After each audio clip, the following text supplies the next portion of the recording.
বন্নিবাৰী বাজাৰৰ গধূলা গেলা বন্নিবাৰী বাজাৰৰ গধূলা গেলা পাৰিবা নৰি ইত্তে ভাজা ফুলৰিৰ মময়া গন্ধ আদ্যৰ দোকানত বোলে আজিকালিও আগৰ দৰে ভিৰ যোগিন্থেৰ ভাস্তুত ভয়তে চক খাই যাই পেয়ে ডাইৰবাক লগি আজি আৰু কবি খুঁটতে বাচি থকা নাই খুৰীৰ চকুত আগৰ সেই কদম ফুইলা হাঁহিটোও নাই আজিকালি চাইৰো বাগে পাকা ৰাস্তা कौन है ये लोग कहां से आते ফণী পুলিচৰ আপায়ো বোলে গাড়ী চলাবা পাৰা হৈছি টাউনত গাড়ীত ধোঁৱাই চকু কলা কৰে মনত পৰে পতেৰ বৰীৰ সেই বতাহ ৰত্নেৰ মাকে দেখলি সুধব আদৌ তই বোলে আজিকালি টিভিটো লয়ে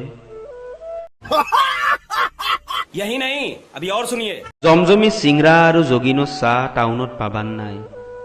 বুকখান হমহমে যায় কেনকেনো পাৰিবা পাৰো বন্নিবাৰী বাজাৰৰ গন্ধে থকা মময়া গধূলা